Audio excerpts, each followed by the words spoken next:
Hi, how's everybody doing? We're here with more rigged and scripted football times. The Rams and the Buffalo Bills. I'll do a little breakdown with Coach Script. I'll get him on the phone real quick. Hey, Coach, you there? Damn this man with this phone. Coach, yeah, I'm here, boy. I hear what you're saying over there. Yo, Coach, before I get into this, you said that you knew the Queen of England. Well, I didn't know her. I was over there in 1926 when they was giving out the Queen her hat to put on her head over there, and I was taking the plane to go to France to go to Notre Dame to learn football times, and we was over there, and they was stopping the plane for us to get some gas, and we went into the little place, and my friend from England was saying, hey, they're going to put the hat on her today. And I was like, oh, let's go check her out. So I had my football, and she started talking bad about the United States of America while her speech was going on. And Coach Script had thrown the ball and hit her upside the head and knocked the crown off her head. And then they told me I can't come back to England no more. So that was back in 1926. And she was talking about Coolidge. That was the president back then. And I ain't gonna have people bad mouthing our country now. I don't go over there and tell them how to run shit over there. And they need to leave the president name out his mouth, their mouth, and that they're gonna say good times about us. And I was a younger fella, and I got away. And then when I come back to America, uh, they was telling me I couldn't come back to England no more because I hit upside the head. I hit the queen upside the head with the football, and knocked the crown off her head. So they were saying, Coach Script, you can't come back to England no more. And I said, okay, I won't go there no more. So that's a story. Oh my God, Coach! Holy mackerel! That's amazing. There's many of my friends that would have liked to hit her with a crown. So let's get into this. Oh my goodness. Holy mackerel. Now, look at this. It's a beautiful play. I'm going to rewind this to the beginning here. We got the Rams and Buffalo Bills. Now watch what's going on here. The guy actually, see this defensive end?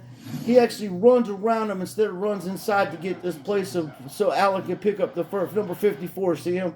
Watch number 54. It's real quick. When you stop it, see him? You see here? Now you would come in this way because this dude's pushing. You got your best, supposedly the best defensive end in the history of football, in this defensive line, and they only got 4 guys, and they got their defense. A couple times I've seen the linebacker lined up in the wrong spot, and then you'll notice on every time that there's going to be a burn play, Ramsey's involved in it. So let's take a look at what's going on in regular speed. Yeah, what happened here, Sean? Put it back over there. Get that fella off of there. See how they push it. Now this is intentional. They go ahead, put it over right here. Yeah, Coach, I see. He allowed him to do that so the man can run for the first down, and they're just not trying. The Rams didn't try at all in this game. The whole game they weren't trying. No coaches was upset out there yelling down to play some defense. They let them score 30 points. Buffalo had turned the ball over on some suspicious bullshit over there. And no yelling at the refs, none of this stuff here, because they know it's rigged and scripted. And then he put his arm in there to push him over. Now, I can show you something here. The difference between, go ahead and point at that over there. See how Josh Allen standing and looking over the line? He can see clear. Now, when you put little Stafford in there, he about right there. He can't see over the line. You got to develop an offense for the fella to run around and get out the pocket. If I'm not mistaken, he threw the second most interceptions last year. Yeah, Coach, the guy's fucking pretty bad. I never liked Stafford. I would have personally, I would have stuck with Jared Goff. He's just as bad, but he's taller, as you say. And that's a good observation, Coach. Yeah, now watch how he threw the ball. He easily can throw the ball there. There's no blocking, obviously. No defensive try. Now watch number 5 over here. He taps his head to let him know they're going to throw a ball to the defender on the right. And Allen looking. Yeah, the whole entire team is looking this way. That's where the play is going to come, or they're going to, wherever out Ramsey's at, these two are in on it. And the first play, I think, Coach goes up top, but I could be wrong, but you're right about how they're playing off defense. Like, this guy's not even lined up to cover anybody. And this would be, the linebacker's not in a position. You don't want these two dudes over here the same, standing there. They don't know what, they look like they don't know what's going on. They're trying to get signals from the defensive coach to find out what kind of defense they're supposed to run. They have 1, 2, 3, 5 receivers set. They have a guy, it looks like he's coming in this way to let this guy come out here. So this guy, even if he was to come over here to cover, or even this guy to come over here to cover, you have your 4 players here and a 1 linebacker. Now he's got to make a decision on what side. But normally when they overstack the position like that, you would have this guy cover that side in this area, and he would act like he's coming into a blitz, but he would drop back and cover this. So you would have this entire section covered, and then this guy can play one of these people that he wants to on man, which is a little bigger guy, and he's a little more physical, supposedly, as a defensive back. So he would pick up that tight end, which he looks like a tight end. The guy's huge. Look how much bigger he is than the other players. And then this guy, he's yelling over here for something. Well, what happened was, prior to that, he had made duties on himself, and he was trying to get out the game to go change the pants because he's embarrassed out there. Because he's wearing yellow pants. You see the duty in the pants there? He was doing, he said, "Hey, coach, I made duties in my pants over here. I can't run down the field to cover anybody. It's embarrassing." Oh my God, coach. Really? Yeah, they do that.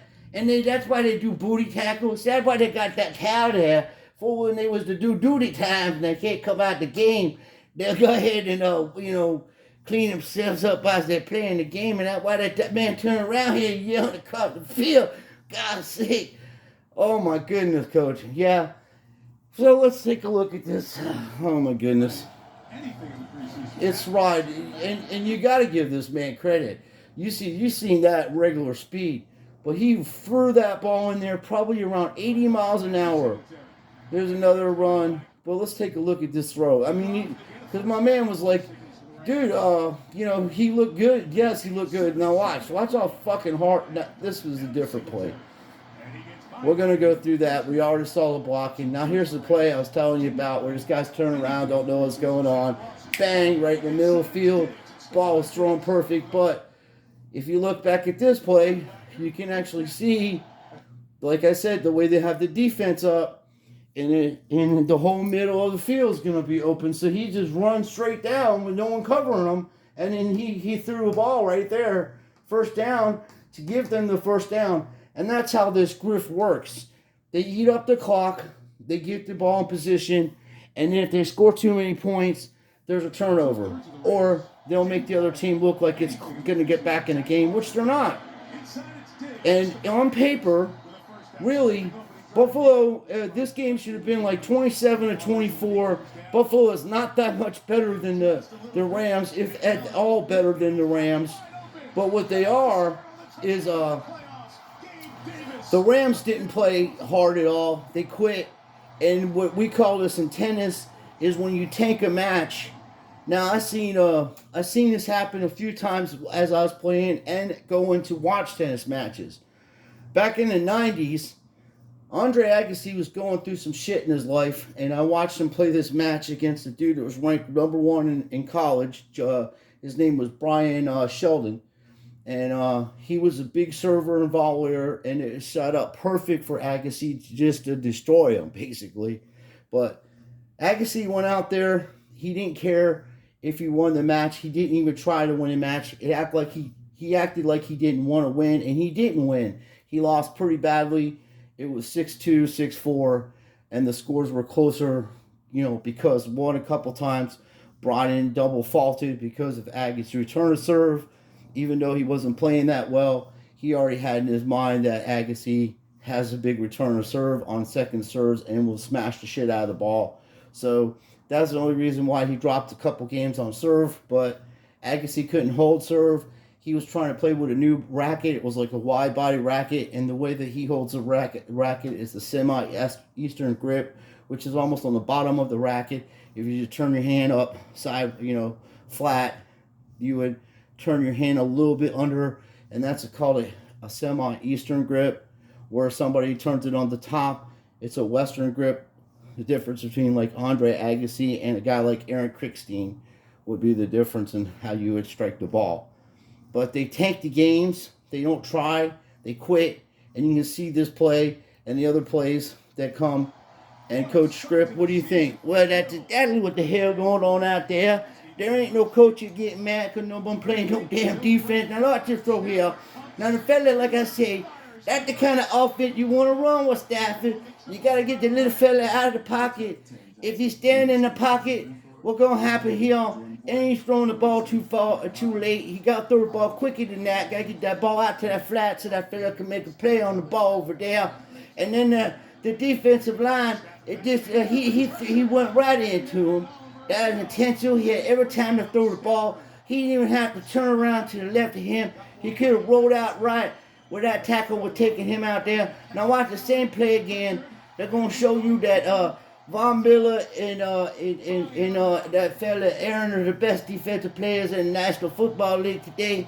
And in read-descriptive football time, they are damn good. But Ramsey, one of the worst defensive backs I've ever seen play the game of football.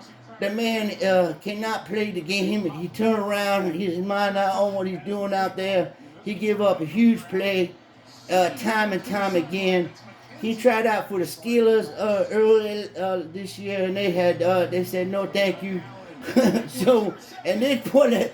What the hell going on out here already? Just getting the football there, boy. He just keep the ball to the wrong fella.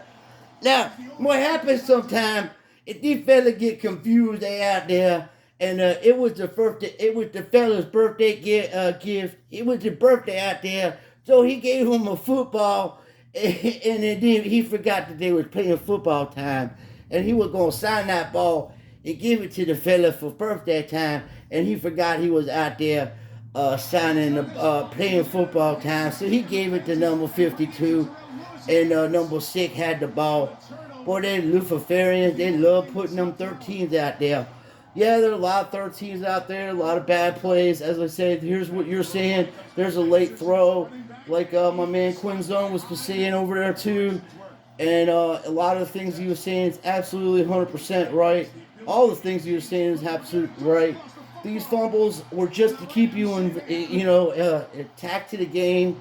My man Illusion did a good video explaining how this Germantia shit works out, because I'm not real familiar with it. I have some similarities, but I'm not expert or nothing. That was an intentional throw. You can see, once again, they're just just get the ball back, dude, and they're dropping back and throwing the ball. When you have Henderson, you really should have ran the ball, get some time to regroup as an offense, because you were just out there, turned the ball over. They turned the ball over. It was one after the other. Coaches aren't mad. Nobody's being benched. No one's being talked to about holding on to the football. No one's being talked to about turning around.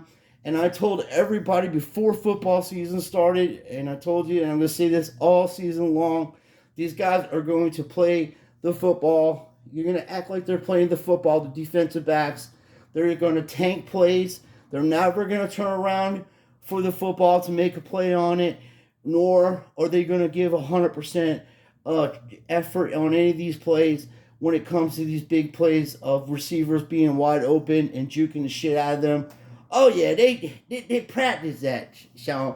They got what you call walkthrough, and some of the fellas practice against each other, and they know exactly where the hell the ball gonna go. They know how to play it to where they look like they playing football time, but they're not playing football time 100%. They're not trying out there. And Coach Script get mad when they ain't playing no damn defense out there on redescriptive football day, boy. What the hell going on out there? I know, Coach. It's very. I turned the game off. I didn't even call you last night. I turned the game off before second half was over. I saw the one interception that we just took a look at, and it was so blatantly obvious that these assholes were going to throw the game for Rams to lose badly. I thought it was a lot closer.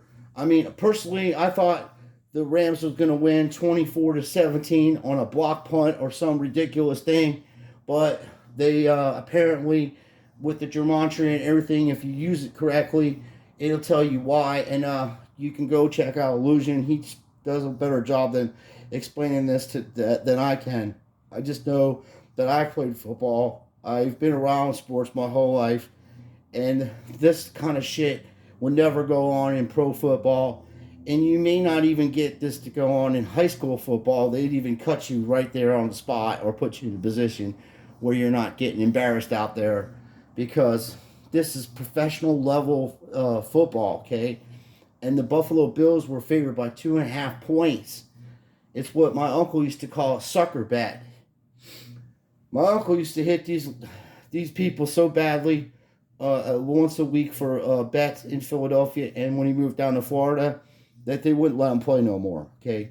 And he didn't know about gematria. He just looked at the points and knew that the rig was in and knew how to do it, and he won a lot. But there are very few people that are that lucky. And then he started losing, and I'm like, oh, you gotta back off. They're wise to what you're doing. And then he backed off for a while, then came back at it. But my uncle was a big gambler.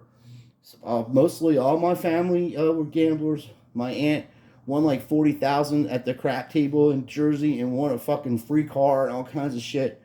And my mother and I don't really gamble. Didn't really gamble. I play Texas Hold'em, but I won't play against my friends or family. I'll usually go to the casino, and when I go to the casino, I'll have $100, and then I have a limit that I want to win, be it 500, 400, and I won't spend any more of the money that I bring there, and that's it, because it's easy to get caught up, and like my uncles would bet on horses and dogs and shit, and how the fuck are you going to bet on an animal, dude? I don't know what that animal's going to do. I barely know what these people are going to do. Yeah, betting on horses over there, you got to know what the hell you're doing over there. Them horses get tired, and then you got different track over there, and then them fellas will wet the track down and slow the horse down over there.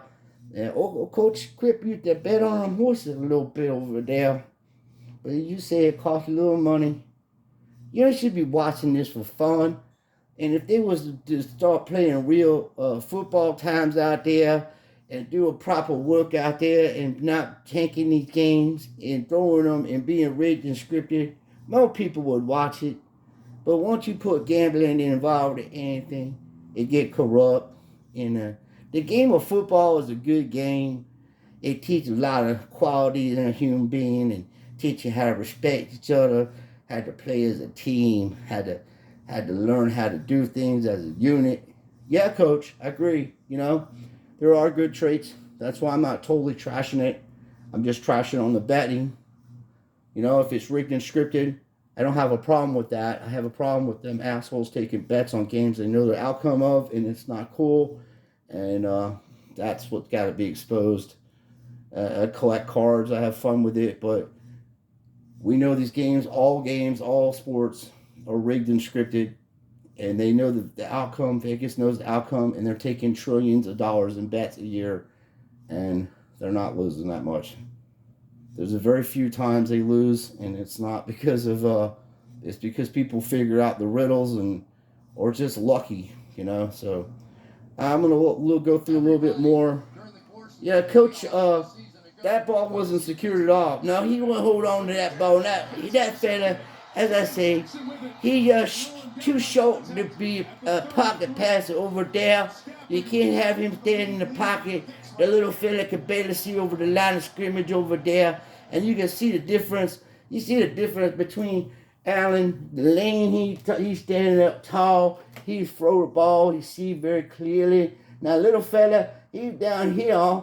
And he can't see, so you got to roll the fella out or roll him that way to throw the ball where Allen can stand there. And that fella being double teamed. They're going to let him go ahead and throw the ball down there. And look who involved out there. Randy on the other side, he looking down the field again. Nobody can tackle over there. Like, after a few times of this going on, you got to realize the coach, if it was straight and legit, the coach be all over these fellas. But look at the boy holding over there. He tried to jump the route. He could have made a play on the ball, but he didn't even jump in front of the ball. Look over here. Watch here. Now, watch this fella. Watch, he, ball in the air. Ball in the air. Now, look where he jumped before the ball get there. He was breaking on the football. And the problem here is this fella here out of position. And then that fella jumped way early. He could have ran right here because he was full sprint. He'd jump right there and put a hand in the ball, not the ball out of man's hand, but trying to catch it over there. But they ain't playing no damn defense on purpose over there. And then you got the guy running down the field, coach. Yeah, I see it. I see what you're saying. Wide open. We got the same kind of scenario going on. He's staring the receiver down. There should be no flag on that. He did push him in the back. Now, I did see this lady get pulled out of the damn stadium with the damn magnet to pull that thing straight. Yeah, they had her over there. She was doing hot dog time when they kicked the field goal over there, and they pulled the lady right out of a wheelchair with them magnetic. I tell them not to put them up so high. I know, coach, someone's gonna get hurt. Now look at the little fella here. If you give him a little lane, put it back a little bit. You give him a little lane, and then there you go, boy. Look at him. I love when you fall out there. Anyway, see the lane. Even then, even with this throw here, he barely makes that ball over the top of the line of scrimmage. He's throwing in between tackles and shit. That's how accurate this guy is. He's very accurate quarterback, but he is known. There's certain guys in the league they're going to throw a lot of interceptions, and they want it that way. He's that good. I'm surprised the dude didn't put up in the air like Coach Scripps says and calls it interception. Now, he knows he's going to lose, dude. This game was still manageable. There was still 6 minutes and 10 seconds left. There was a first down before he snapped the ball. They could have ran the ball with Henderson, and he waits too long. And once again, there's 4 guys around a guy that could have made a first down on the right-hand side because you didn't have enough players. And then you got this ridiculous shit here, this guy running backwards and shit, you know. But that's like a run play. And these run plays are designed to lose yards, believe it or not. Some of these dudes are just not playing the script out. And that's when you'll see the penalties. Now, this throw here is a prime example of how accurate Stafford is, okay? This is ridiculous, okay? Not only does he throw the ball in a position where this fella could have easily, turned around and possibly made a play, but he threw it on the opposite side where the defensive back couldn't make a play, and this receiver, Cooper Kupp, is ridiculously talented. He got 3 feet in if you watch the play. Now let's watch it. You can't see it real quickly. No one's covering him. They already know he's going to come out, make a flat squirrel, bang, right in the corner. Now his feet are so fast. Watch his feet when he hits the ground. How many times he taps in. This is ridiculous. That's how good these receivers are. Now watch. Yeah, this fella one of the best. 1, 2, 3. That fast. 3 feet in. No even question about it. Possession of the ball. Everything. Now, this dude's that good. Why wouldn't you design plays like I say, if you're not, because Stafford is just not a big guy. He ain't as short as Sammy Ball or somebody like that, but he's not able to look over the line of scrimmage like a proper quarterback. Most of the quarterbacks are 6 foot tall or taller, And the same with Drew Brees, but they had, he had it to where it's rigged and scripted, Because if you're playing defensive, if you're the defensive coach, before this game plays, you tell your defensive ends, if they can't get into sack him, put your hands up. Okay, get your hands up in the air because you're going to bat the ball down because the man is only fucking 5'10". okay, unless they roll out. And the fact of the matter is, the Rams have a very underrated running game. If the Rams was to take this game seriously and play the correct way, their running back would have around 80 to 95 yards on the ground. And then, of course, the other two guys, Akers, I don't know, and they have another running back too. That's good. I forget his name. But Henderson would run amok on them because the offensive line is just a little bit bigger than their defensive line. There are some big guys on Buffalo's team, but not consistently as the size of the Rams' offensive line. And they would just run the ball on them, especially a low-scoring game. When you have Josh Allen that's in hot mode right now, not missing anything, that's how you would control the game, and that would open up play action fake for little Stafford to run around and get himself a little play action fake, and then be able to roll out of the pocket and hit the tight ends or hit Coop or whoever else they have, because they have Van Jefferson too. They have a bunch of receivers besides Odell Beckham. I'm not sure what's going on, but what do you think, Coach? Well, that's exactly what happened right there. That fella, as accurate as it get, they throw it right on the dime over there. You can see that no one could cover this little fella. Look at him right here, 3 feet every time. Now, that's what I'm saying here. They throw it right there. This man is the best at acting over there. Number 5, Ramsey. If he was playing for Coach Grip, he would not be on the field playing this bad. There's another play. Sometimes they pull the ball away. They would finally got some play by Hill over there, making Coach Grip happy. But watch again. Watch this bullshit here. We're going to make sure that these fellas don't get a first down, or they're going to get a field goal and tie the ball game up. Now, that's how I'm saying. With him being a run and roll out the pocket like that, the fella can run or throw a ball. The defense can't make an adjustment quick enough to figure it out, but he's going to go down this time. He wouldn't throw the ball over to the defensive, the tight end that was wide open on the right-hand side of the damn field over there. And then throwing the ball late. The dude's running backwards. The boy don't know that the fucking first down over there. What a boy they're going to have Coach Grip cursing over here.